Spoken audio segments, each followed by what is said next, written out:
a little more refined than you'd expect. He's also rather attractive. Are you having a nice evening, Mr. Dorian? Well, it's much, much better with you nearby. Your touch makes me tingle all over, Miss Bow. If you look too closely, Miss Bow, you might see right through me and into my heart.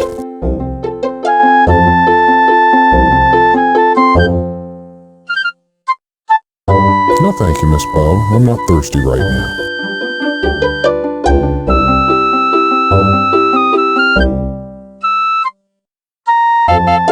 Has 1926 been a good year for you, Mr. Dorian? Yes, Miss Bow, it has. I'm enjoying my sophomore year of college very much. You're attending college? What's your major? Art. I hope to be a famous painter someday. That's wonderful, Mr. Dorian. Oh, it's no big deal.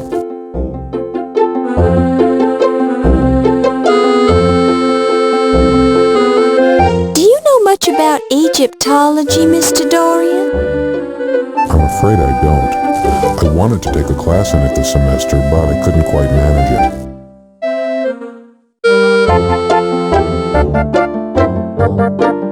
What do you make of the theft of the dagger, Mr. Dorian?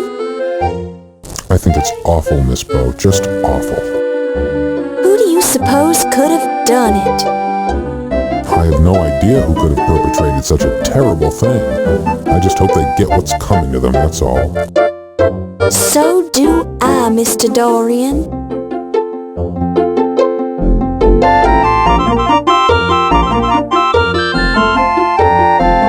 Do you like living in New York, Mr. Dorian? I suppose so, but I've never lived anywhere else, so I don't have much to judge by.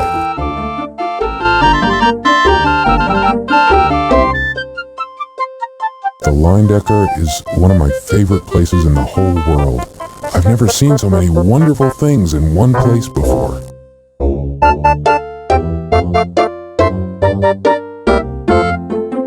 That's a fine paper, Miss Bow. I try to buy a copy for my mother now and then, when I can. She loves to read the advice columns.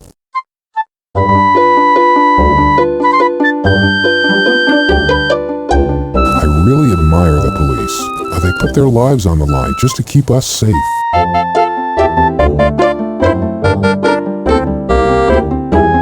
I do my own laundry.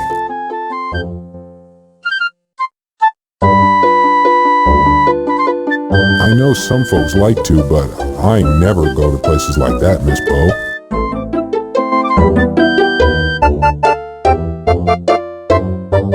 Working at the docks is just a temporary thing.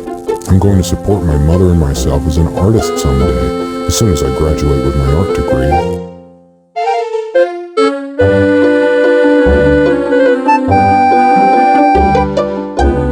I'm afraid I don't know the gentleman. I don't get out much.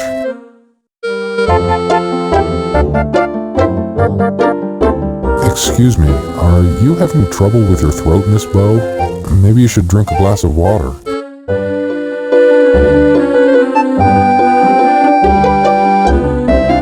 Oh, he's a decent fellow, I think, but sometimes I wonder if he drinks a little.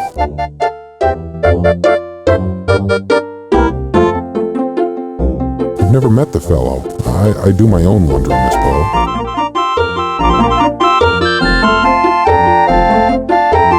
I've never had the pleasure of meeting your father, Miss Bow.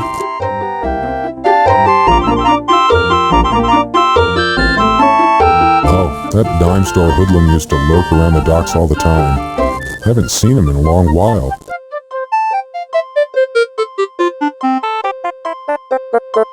That particular gentleman is a little too full of himself for my liking. I suppose he has reason to be, though, being a famous archaeologist and all.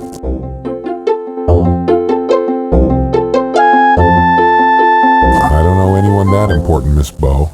Oh, wait! I saw him on the docks. He came in on the Andrea Doria. He had the biggest, heaviest trunk I've ever seen. You know, it smelled kind of funny, too.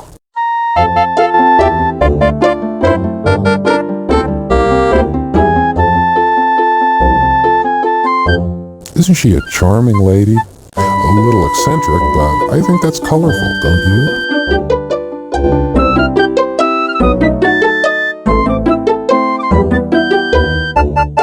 She's a lovely girl, Miss Bo, but she makes me just a little nervous. Oh, really? You think she's lovely, do you?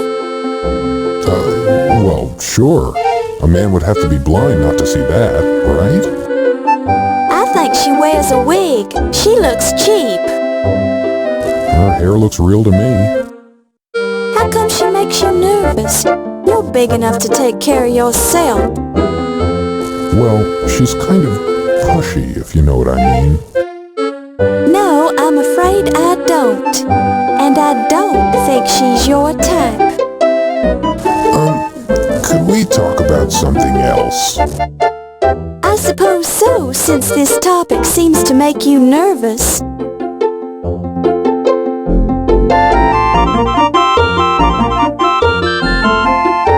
Oh, he's an okay Joe, I guess. He sure takes his job seriously.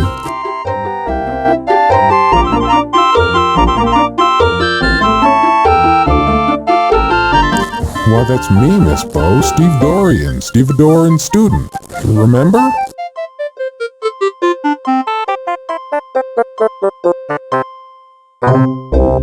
She's some really rich lady. I saw her on the docks one day. She met Mr. Carrington, as a matter of fact.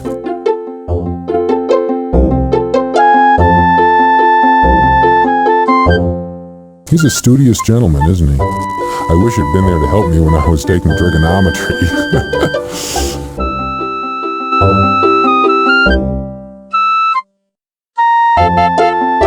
Oh, he's that hot-tempered Egyptian fellow who was shouting at Dr. Carter that day on the docks. He seems nice enough now. Maybe Dr. Carter just said something to set him off that day.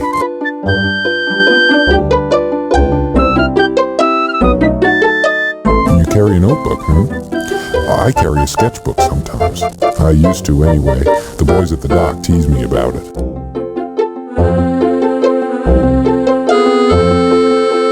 I suppose your magnifier helps you in your investigations, Miss Bo?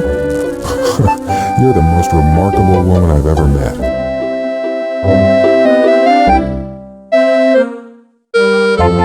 Miss Bo, if you're thirsty, I'll go get you something to drink. You don't have to carry that glass around.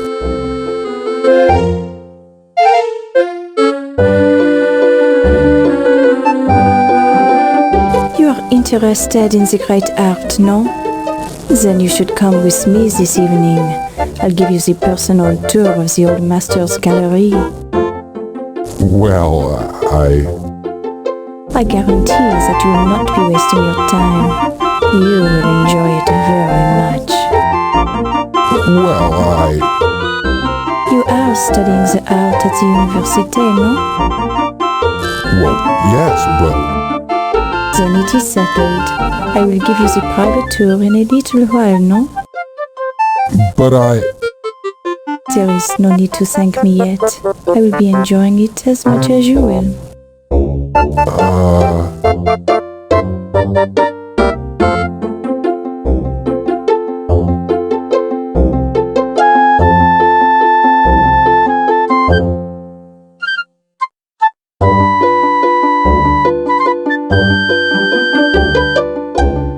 The archway that leads to the rest of the museum.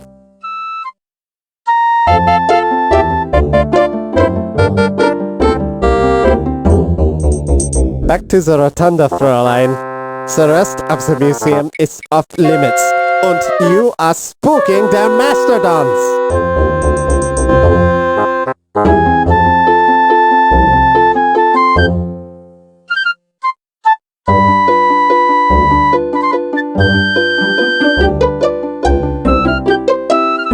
It's the doorway to the gift shop.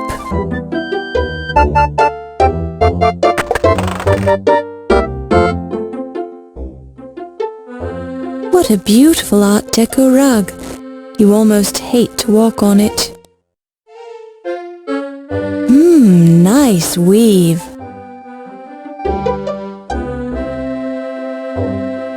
The rug is nice and clean.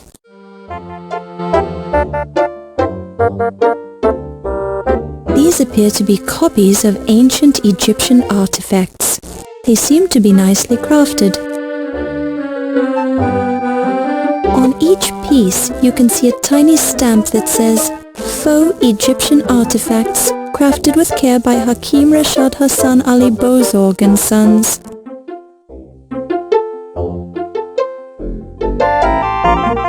It's a replica of the famous bust of Nefertiti. You've always wondered if the paint wore off, or if the queen really had white eyes.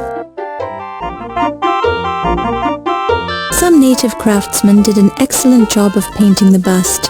You can barely make out the signature. It says, Painted with Pride by Sam the Sham. Hey, that's not an Egyptian name.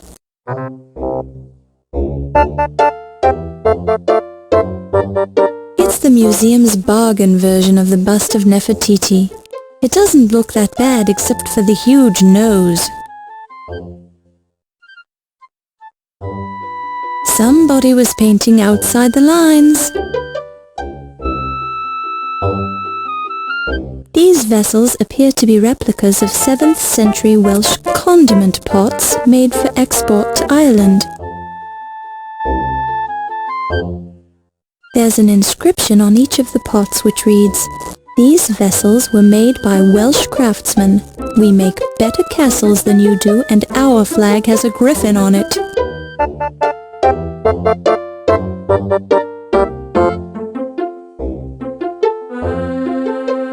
These are replicas of early 12th century Celtic insect trapping pottery.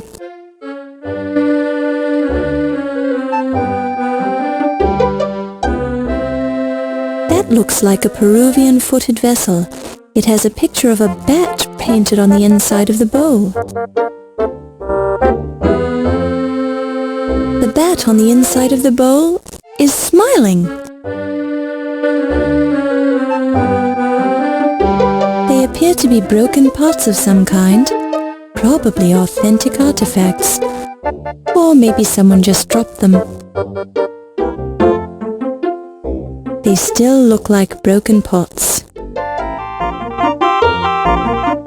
This is the counter where the counter counts the money. Nice and clean. It's the cash register. Laura, you'd never steal.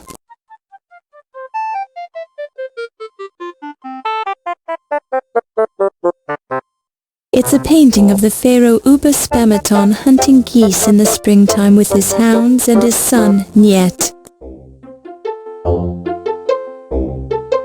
What a beautiful painting of the Mask of Tutankhamun. You wish you had the money to buy it. This is a replica of the pottery made by the Wheeze-Neck Indians of southern Ontario.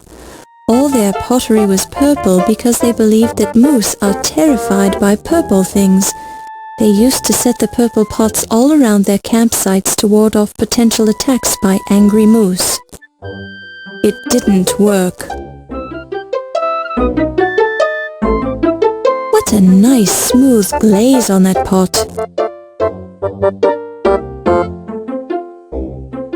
This case holds beautiful museum replicas. It looks just like the Dagger of Amon-Ra. Isn't it beautiful? You can't touch the daggers on display in the locked case.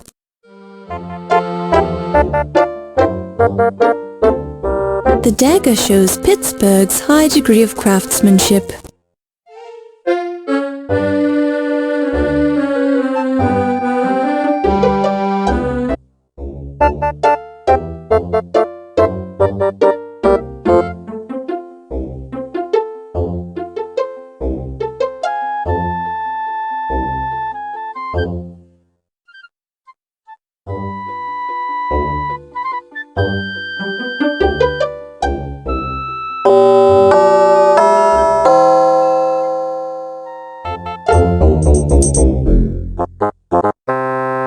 Fräulein, this gift shop is closed. You should not be here.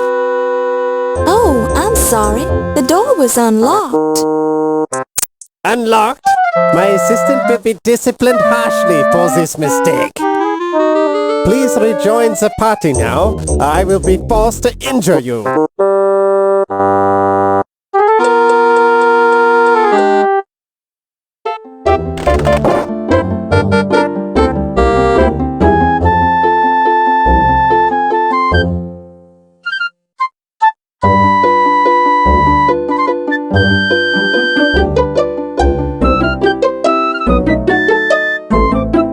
Miss Bo? Oh, Mr. Dorian? That's right. We met at the docks. Oh dear, your shoes. They aren't exactly formal. Oh, well, I can explain that, but not right now. I see. Well, what brings you here? You. Oh, me?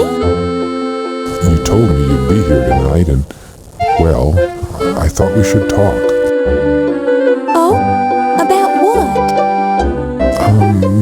Could we step outside for a minute?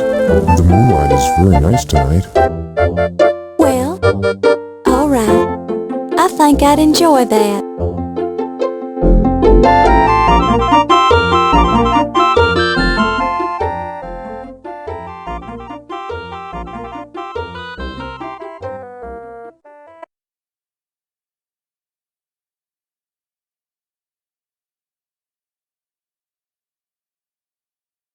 I just wanted to explain to you who I really am. You're not Steve Dorian? Well, yes, I am Steve Dorian, but I felt like I didn't give you the most accurate impression of myself when I met you earlier today. But, gee willikers, I'm just not used to meeting attractive young ladies on the docks. I wasn't down there looking for a man. I'm a professional journalist working on a story. Oh, well, yes, of course you are. I didn't mean to imply anything. In fact, I was very impressed with your professionalism and with your smile. I just didn't want you to think I'm a common stevedore. Well, I'll admit I was wondering what a stevedore was doing at this ritzy museum fundraiser. My stevedore job pays the bills, but I'm aiming for a career as an artist. However, I'm really here because I'd hate myself for the rest of my life if I didn't try to see you again. Maybe I'm a fool, maybe you think we're too different, but I had to try. Well, I'm very flattered. Are you always this nervous? I'm not very good with women. I spent all my time working ever since I was 10 years old, when my father died. I've never had a chance to date very much. Lately, I've spent my free time going to school. I'm starting to think we're more alike than I first thought. My mother died when I was very young, so I was raised by my father. What kind of an artist are you? I'm a painter, and I do a little sculpting. How interesting. But I think that an artist would know enough not to wear work boots with his tuxedo at a formal party. Oh, I said I'd explain that, didn't I? I was hoping nobody would notice. I had to blow 2 weeks' pay to rent this tux, but I didn't have enough left over to rent the fancy shoes. It's just that I had to see you again. You spent all your money just to see me? My goodness, I don't know what to say. Say you'll have dinner with me some evening. I may seem a little odd, but I promise that I'm harmless. I'd be honored to spend an evening with you and show you the sights around town. Well, I don't usually, but you've gone to a lot of trouble to find me. I think I can trust you. Really? You'll do it? Oh, thank you. You won't regret it. I'll make it a memorable evening. I'll paint for you. I'll dance for you. I'll sing for you. Anything you want. Well, there's no need to get carried away. Let's see how dinner goes first. Of course. You're absolutely right. I don't seem too anxious, do I? Maybe just a bit, but that's okay. Okay, I'll take a deep breath and calm down. I'll be fine. I'll do whatever you want. I think this is the beginning of something important, Steve. I like you already. Let's go back to the party, Steve. I've got work to do.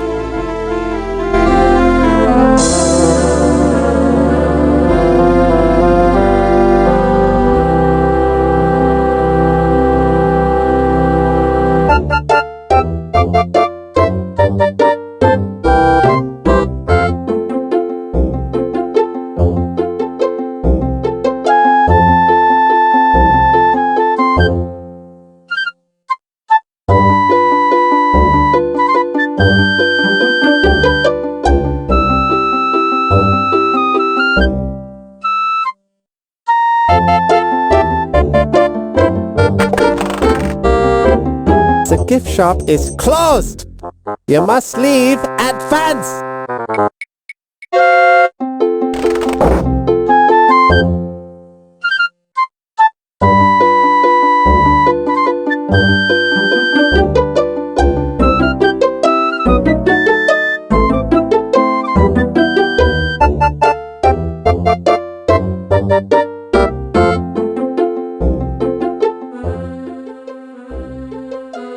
The cold marble floor peers back at you, almost mockingly, giving up none of the secret machinations it has seen in the past few hours. Oh, if only floors could speak. The floor is cold, hard, and dirty. No place for a young woman's fingertips. Even an exacting examination of the floor turns up nothing out of the ordinary. There's nothing particularly exciting about this stretch of blank wall. The wall is smooth and cool, rather like some of the gentlemen you've met recently. You methodically examine the wall, but you turn up no clues. This is a mastodon, one of the early mammals. Technically, the mastodon is not a dinosaur at all, but since they date back to prehistory, they're included in the exhibit. This particular example of the order Proboscidea is the Mammoth americanus, or North American mastodon. The chief feature which distinguishes this shaggy beast from the elephant and the woolly mammoth are its molar teeth. Although you're not supposed to touch the exhibits, your investigation forces you to make some compromises. However, your physical inspection of the mastodon reveals nothing. Sorry, it's dead. And even if it weren't, it wouldn't tell you anything you wanted to hear. Under close inspection, you can see that this pile of bones could indeed be assembled to resemble the skeleton of a mastodon. Determining whether or not the reproduction is at all accurate is beyond your expertise. These rigid supports help shore up the delicately assembled tusculature. You yank firmly on the rigid support. Yep, it's rigid and firm. A rigid metal structure held together with standard 1/4 inch lug nuts. Dirty, but in perfectly good shape. The museum staff have labeled this a Struthiomimus, literally ostrich mimic. Now is a poor time to be reassembling this skeleton. Sorry, Rex is the only talking prehistoric creature in the museum. In every respect, it appears to be untampered with and normal. This is an Eriops skull. Such a large capacity mandible and teensy capacity cranium. Despite its fearsome teeth, you touch the skull of the prehistoric creature. You discover nothing. If it could talk, it would be saying, "Come closer, soft little human, and I'll whisper something in your ear." In every apparent respect, this is a perfectly normal million-year-old chunk of a prehistoric creature's endoskeleton.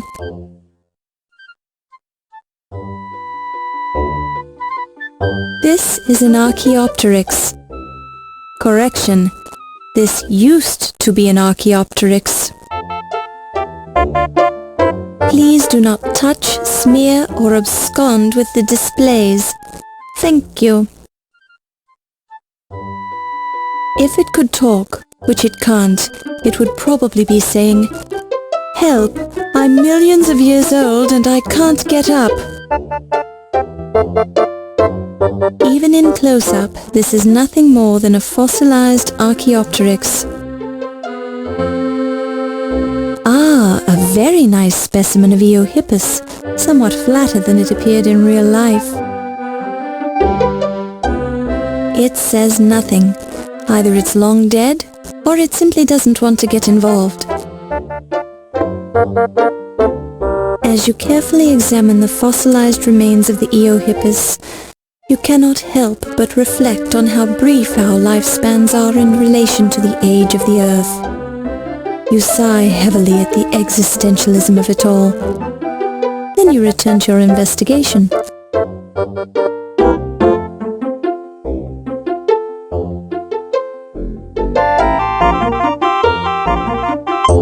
Achtung! Tourists are not allowed in this room at this time. You are disturbing the paintings. Raus! You leave now! Mach schnell!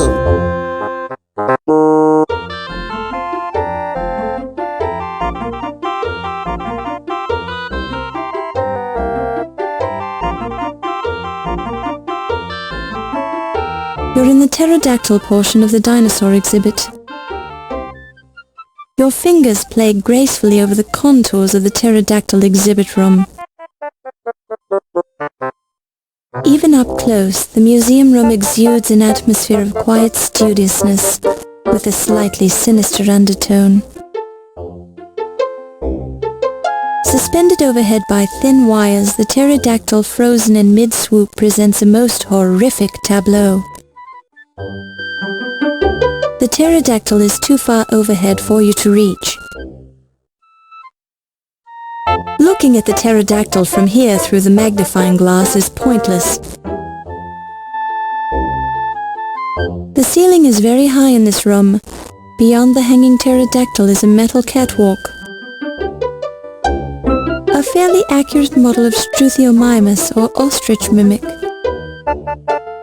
The Struthiomimus is just an innocent bystander in this mystery. Please don't disturb it. Up close, this is an impressively realistic model. The animal's hide appears to be either very real or a spectacular fake, and the stitch marks are beautifully hidden. You find nothing that arouses your suspicions. The male and female Triceratops look every inch the proud parents. Looking carefully, you determine that the models in the diorama are very well made. It's a painting of a Spinosaur. The painting is accurate and workmanly, with little regard for nuance or emotion. It's neither valuable enough, useful enough, nor artistic enough for you to bother taking it with you. It's a very big painting of a Spinosaur. This door leads to the mastodon section of the dinosaur exhibit.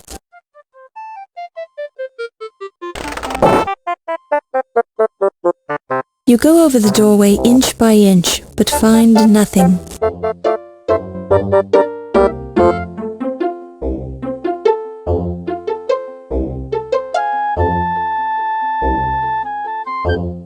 This room contains a marvelous dinosaur exhibit. The room feels touched by your actions. Aha!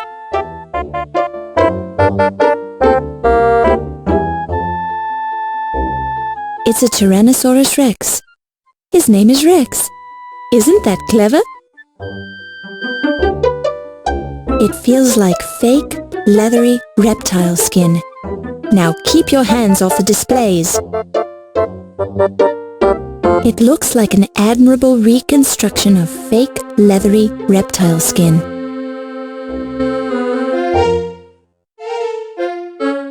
The sign says, "Push button to hear Rex speak." A metal button embedded in a wood sign on a pedestal.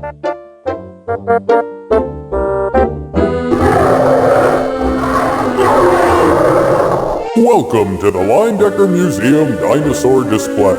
My name is Rex, and I'd like to tell you about myself. I'm a type of dinosaur known as Tyrannosaurus Rex, which means king of the tyrant lizards.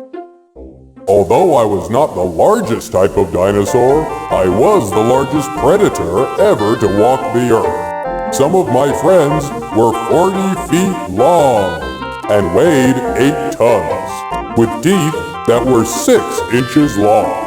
Your modern elephants don't weigh more than 6 tons. I lived between 250 and 65 million years ago, during a period known as the Age of Dinosaurs, also called the Mesozoic era.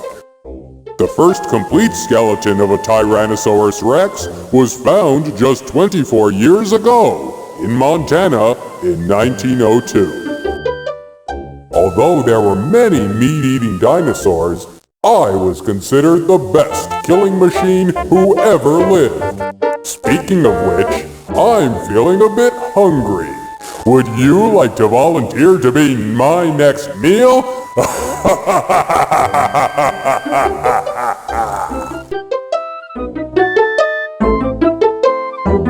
A small sign identifies this dinosaur as an iguanodon, which means iguana tooth. However, from the Tyrannosaurus Rex's point of view, this dinosaur could be identified as dinner. This dinosaur feels like a sauropod. You're not sure how you know that. Perhaps your father told you what sauropods felt like when you were a child.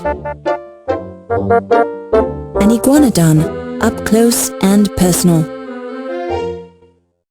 A fine painting of a mighty brontosaurus, the thunder lizard. This huge creature with its tiny brain is currently the subject of a controversy. Dr. Earl Douglas from the Carnegie Museum of Natural History believes that current brontosaurus displays have the wrong heads mounted on their skeletons. However, Dr. Othniel Marsh, who originally discovered the brontosaurus, believes that the heads on current displays are correct. Only time and more fossil evidence will conclusively prove which of these esteemed gentlemen is correct. Although you're tempted to touch the painting, you think better of it. It's an oil painting.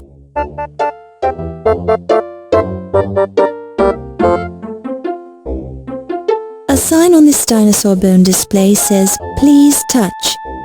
Either these bones feel lonely, or the museum wants you to learn more about the bones by coming into close personal contact with them.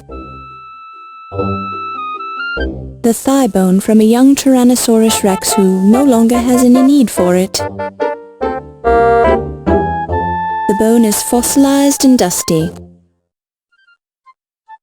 You pick it up and place it in your purse. The remaining bones are too small to hold your interest. Don't be greedy. You can't fit more than one of these huge bones into your little purse. The dinosaur bone is fossilized, but you can still make out the porous structure of the calcium. Ooh!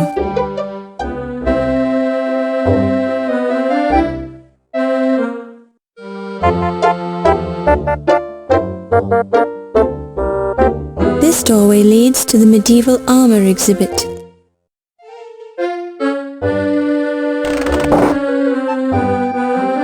You look closely, but the doorway is clueless. Hopefully this isn't the case with you, too.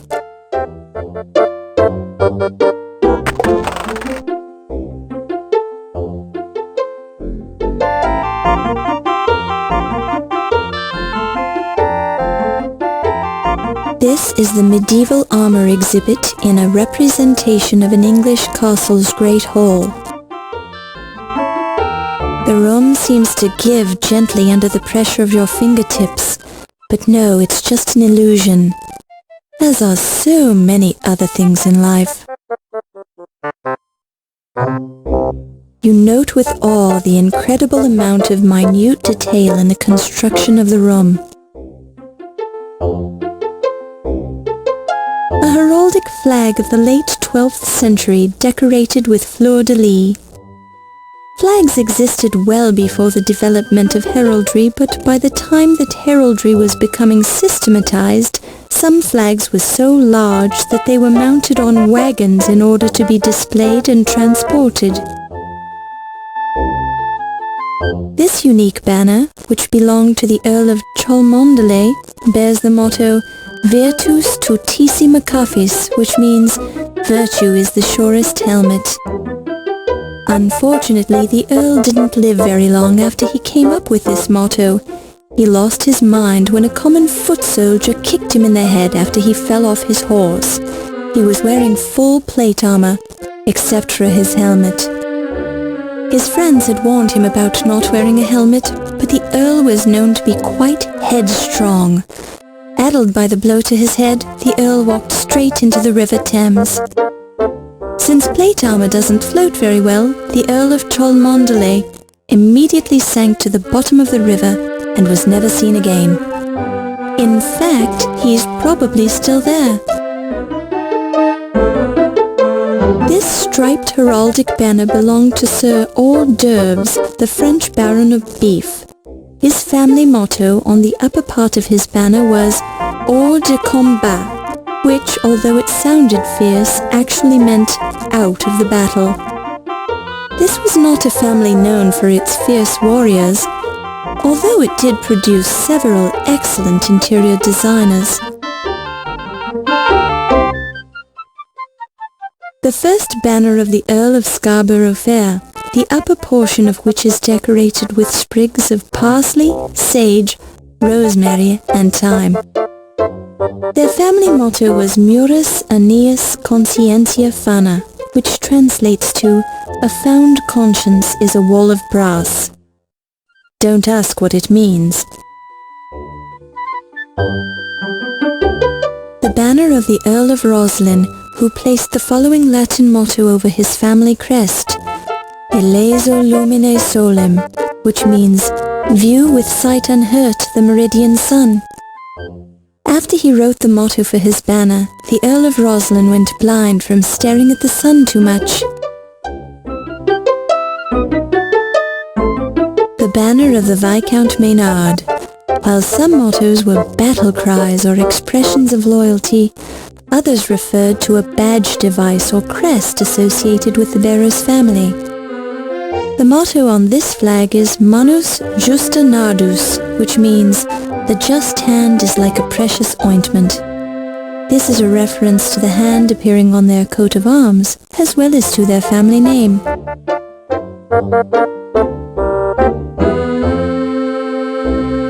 This is one of several flags of the Baron of Winchelsea-on-Avon, who could never make up his mind which banner he preferred.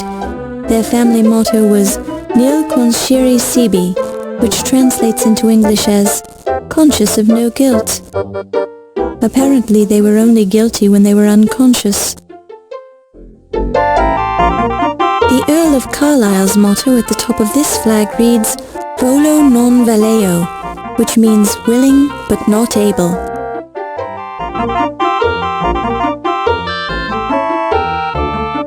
Mottos could be constantly changed or abandoned at the pleasure of the arms-bearer. This banner, identified with the English Baron of Bath, shows signs of having had its motto changed several times.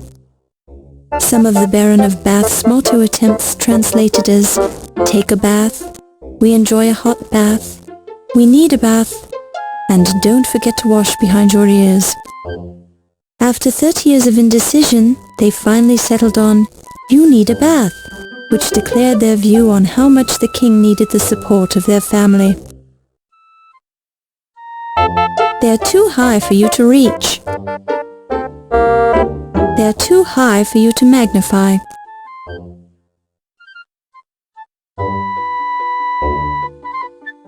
A rare 17th century English tapestry which tells the story of Teutonic warrior cockroaches that crossed into England from Germany and besieged the castle of Rochford-on-Essex.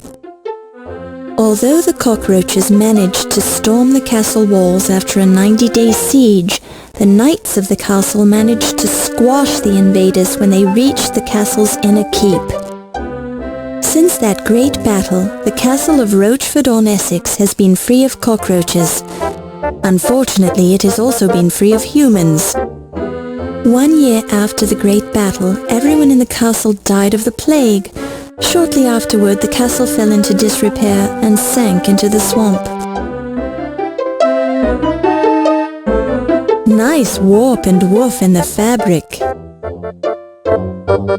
An empty chest from the 15th century.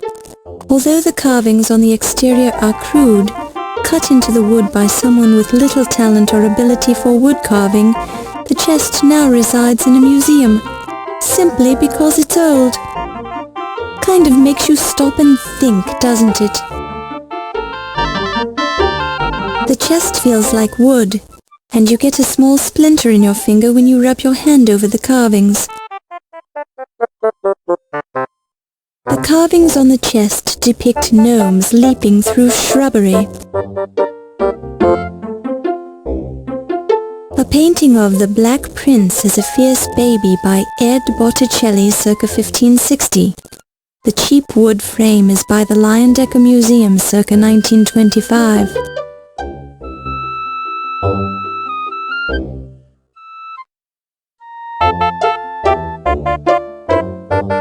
An Italian suit of armor circa 1470. The plates are skillfully modeled. The helmet is of a type known as a Sallet, introduced in Italy and Germany.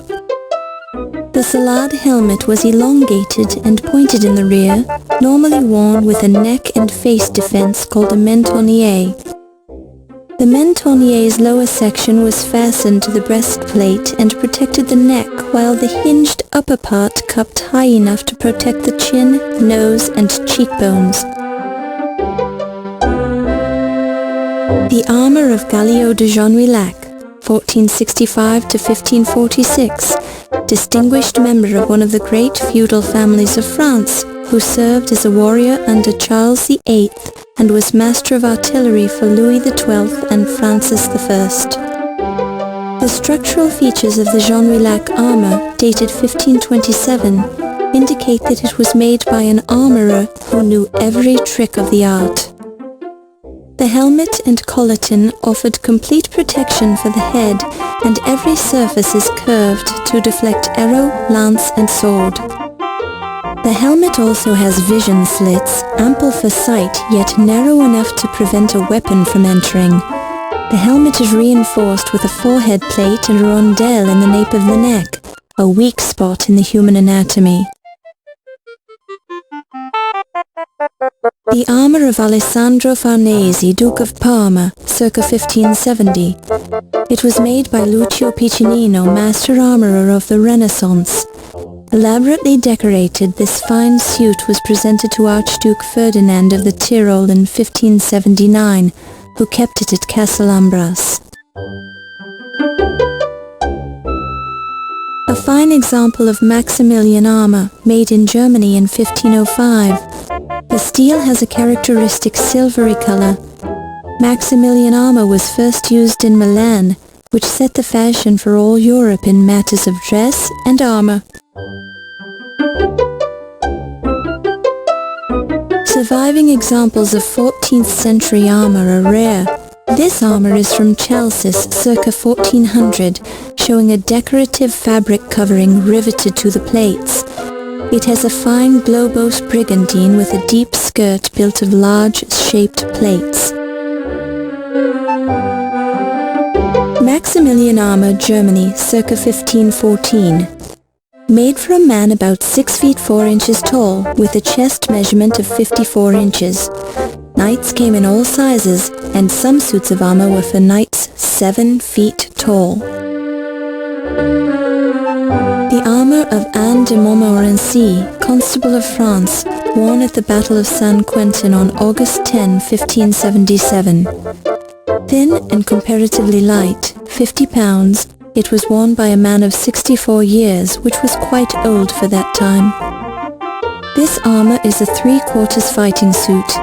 Its illustrious occupant met his death at the Siege of Saint-Denis in 1567, at which time the armour came into the possession of the first Earl of Pembroke, who led the English knights into battle.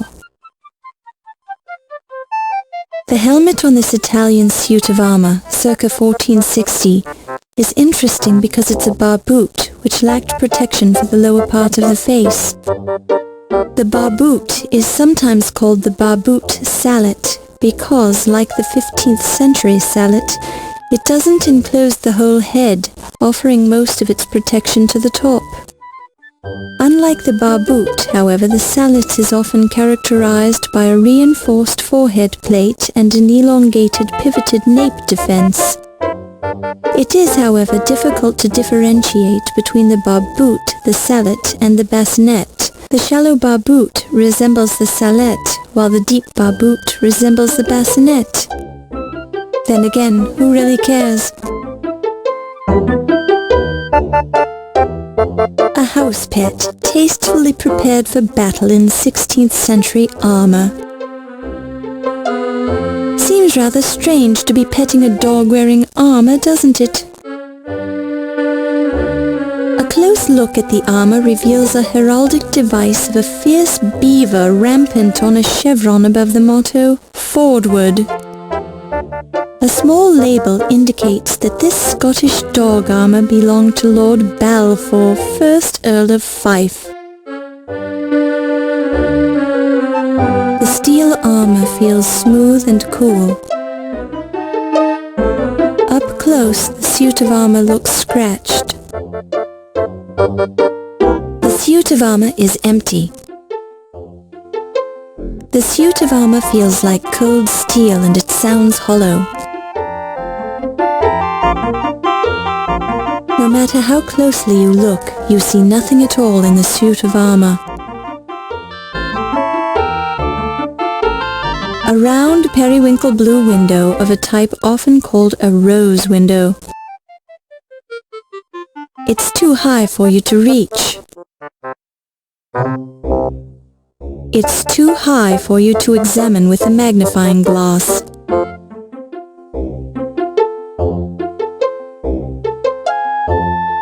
This is the rear portion of the medieval armour exhibit hall, a masterful reconstruction of a great room from an English castle. The whole room is cold to the touch. Must be the stone and metal that predominate the area. The room itself is totally without a clue.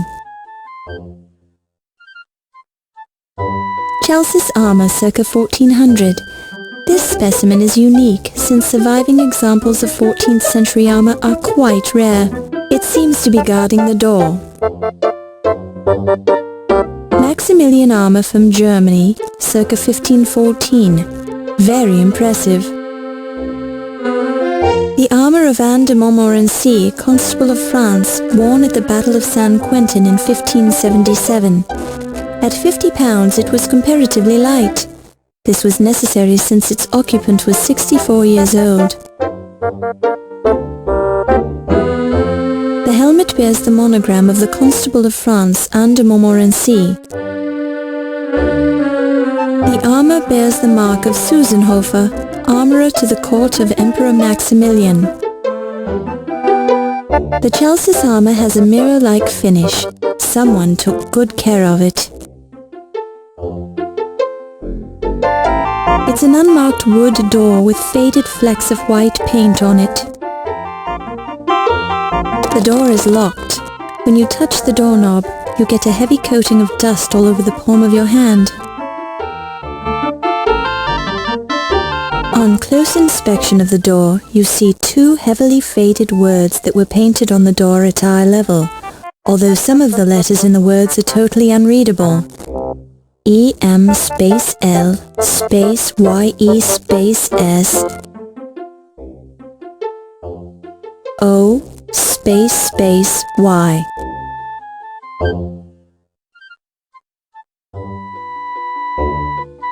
It's the traditional sort of hinged transom that can be opened and closed for ventilation. It seems to have a lot of dust on it, as if it hasn't been used in a long time.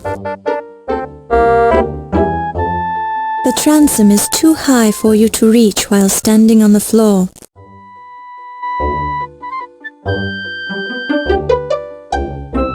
It's the exit to the Ancient Egypt exhibit.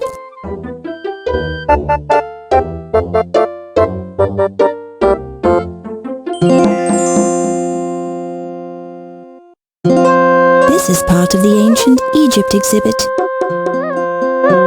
You can't take that. It's museum property. This is a magnified part of the Ancient Egypt exhibit. An Egyptian-style pillar. When you give the pillar a push, the only effect you have is to move a few molecules of stone, which seems rather dull, so you stop doing it. A close look shows you grainy limestone. A sturdy window that looks out on the city of New York. The glass in the window is cool to the touch. Since the window is sealed shut, you are unable to open it. The glass is smooth and clean. No dirt, fingerprints or scratches are visible.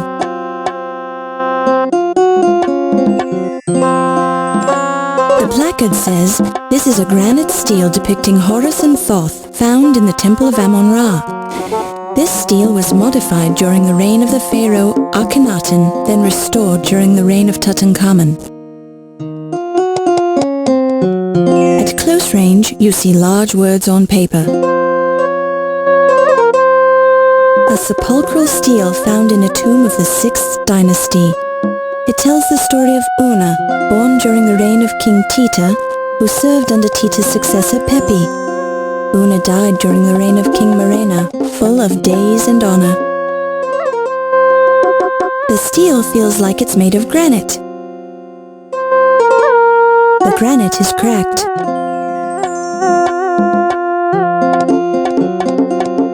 This is the Uruwach T, a winged solar disk with 2 uraei.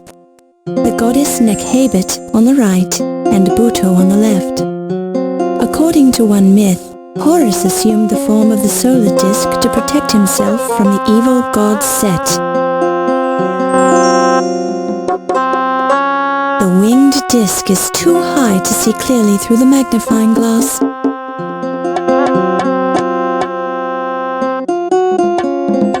This is a granite stele depicting Horus and Thoth, found in the Temple of Amon-Ra.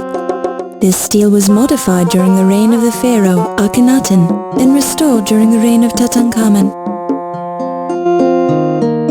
Don't touch the exhibit.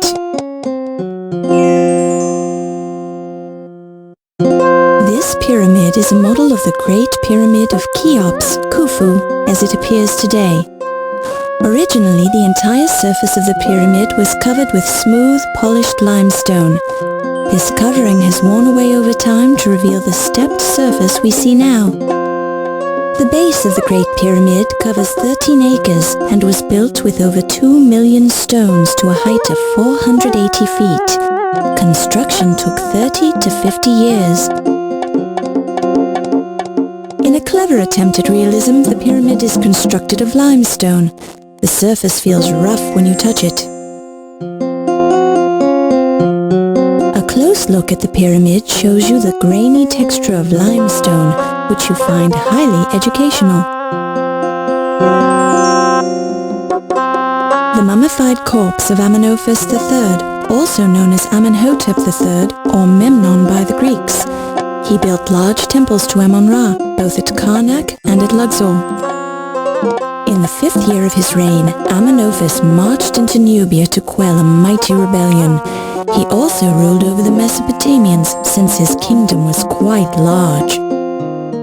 We also know that Amenophis was a mighty hunter who slew 102 lions during the first 10 years of his reign in his spare time. Now he's dead. You touch the glass case, leaving a smudged fingerprint. You closely examine the glass case, revealing the scratches caused by a few clumsy tourists, but nothing else of interest. It looks remarkably like a glass case in the shape of a pyramid. A small card informs you that this case contained the famous Dagger of Amon Ra, which is now missing. Although there are a few scratches on the glass case, there are no signs of forced entry into the display. There aren't even any fingerprints. Oops! Congratulations! You've cracked the case of the Dagger of Amon Ra. This is the space formerly occupied by a pyramid-shaped glass case, which some clumsy tourist has knocked off its pedestal. The broken remains of the case are on the floor. You can't take that. It's museum property. On the top of the pedestal you see two imprints. One imprint is in the shape of the Dagger of Amon Ra, while the other imprint is where the edge of the glass case used to rest before you broke it. Don't touch the sharp pieces of glass. You might cut yourself. Don't touch the shards of glass. They're sharp. You might cut yourself. Or you could put an eye out, or any of a number of other things could happen that your mother warned you about when you were little and everything in your life was dangerous.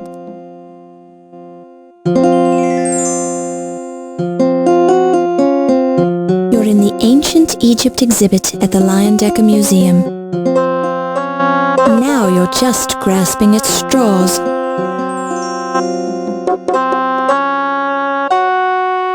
A minor column from the Temple of Amon Ra, one of the few not decorated in gold. It's relatively smooth for a limestone column. The column is made from limestone, possibly from the quarries at Aswan, Egypt, according to the small descriptive card at the base of the column. A model of the stepped pyramid of Saqqara, believed to be the oldest Egyptian pyramid. Construction of this pyramid was decreed by the pharaoh Zoser of the 3rd dynasty and built by the architect Imhotep, who is probably the most important builder in Egyptian history. Originally, the structure was a simple mastaba of coarse rubble, cased with white limestone above a square pit, but was later heightened into a stepped pyramid with 6 levels. The limestone has a rough texture. The stepped pyramid of Gofhotep, built during the 4th dynasty and located near Okustia, the ancient Egyptian capital on the Nile River. Known for his strange ideas, the pharaoh Gofhotep had this pyramid built in such a way that it was honeycombed with rooms that could be rented out to travelers, thereby paying for the awesome costs of its construction. Popular as a resort destination, the Gofhotep Pyramid Hotel was renowned for its revitalizing qualities. The hotel's public relations department promoted the energizing powers of the pyramid shape, emphasizing the way cosmic forces were channeled through every room in the hotel. An ancient hotel brochure, printed on a sturdy piece of papyrus, declares that an overnight stay at the Gofhotep Pyramid can bring the dead back to life, which helps to explain the numerous mummies found in the pyramid by modern archaeologists. While the Gofhotep Pyramid Hotel was an interesting experiment, it never recouped the massive costs of its construction. While it was moderately popular among the tourist trade, sophisticated travelers preferred rooms with windows, which the Gofhotep did not have. The Gofhotep Pyramid Hotel is made of rough limestone. A tiny sign reads, "Budget rates, an ankh on every sleeping mat. Free cosmic forces in every room. Approved by the Amon-Ra Travel Association."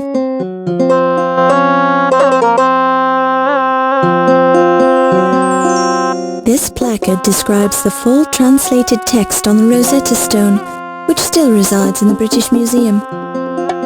In summary, the text records the decree made at Canopus by the priesthood in honor of the pharaoh Ptolemy III, Euergetes I, who reigned from 247 to 222 BC. The decree discusses the great benefits which the pharaoh had conferred on Egypt and states what festivals are to be celebrated in his honor, concluding with orders that a copy of the decree in hieroglyphics, Demotic and Greek shall be placed in every large temple in Egypt. The papyrus crinkles when you touch it. To maintain a sense of realism, the watermark says that this Rosetta Stone text was printed on papyrus, the equivalent of the paper of ancient Egypt. Apparently it was cheaper than printing the translation on a piece of black basalt. The card identifies the slab of black basalt as the Rosetta Stone. Hieroglyphs and letters from the English alphabet are clearly engraved on the stone. The Rosetta Stone was found by a French artillery officer among the ruins of Fort Saint-Julien near the Rosetta mouth of the Nile River in 1799. It came into the possession of the British government after the capitulation of Alexandria. The Rosetta Stone, currently on loan to the Leyendecker Museum, is the key to modern translations of ancient Egyptian hieroglyphs into English text. You notice that half of the Rosetta Stone seems to be missing from the display, replaced by a small card that reads, Artifact 310 removed from display for research on 9/1/26 by O.M. The highly polished surface feels smooth and cold to your touch.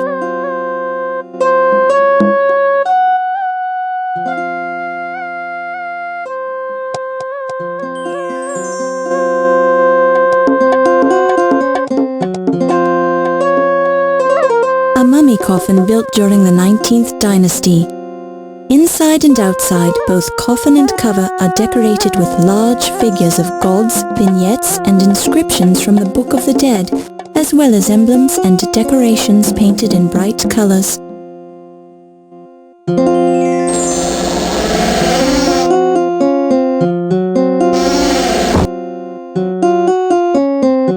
A close look reveals brightly painted scenes of the deceased playing a board game with Amon-Ra, water skiing with the goddess Sekhmet, and drinking at a tavern with Thoth, the god of wisdom. In essence, these painted scenes served the purpose of candid family photos, even though they never actually happened. Armed with these snapshots, the deceased could try and con his way safely through the underworld to meet the gods themselves. Usually the gods had good memories and would never remember meeting the deceased, whose soul would then die of embarrassment. An outer mummy coffin, whose cartouches identify the occupant as Hatshepsut, the female pharaoh, daughter of Thothmes I. The inner coffin is located to the right of this one.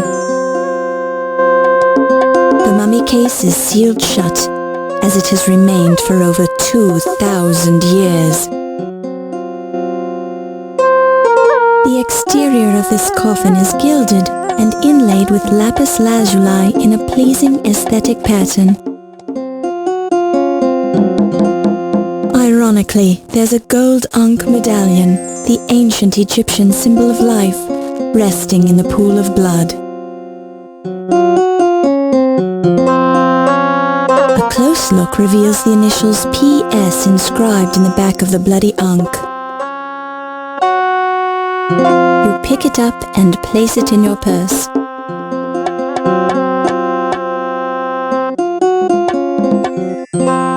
An inner mummy coffin, which was contained in the exterior mummy coffin to the left. Identified from the cartouches on both coffins, the occupant was probably Hatshepsut, the female pharaoh, daughter of Thothmes I. Hatshepsut built the magnificent tomb temple at Deir el-Bahri and ruled for 20 years with her lover Senmut. At her death, Hatshepsut's successor tried to erase all memory of her by destroying her statues and obliterating her name from her various monuments. mummy coffin is made of gilded wood painted with bright, colourful scenes from Hatshepsut's life.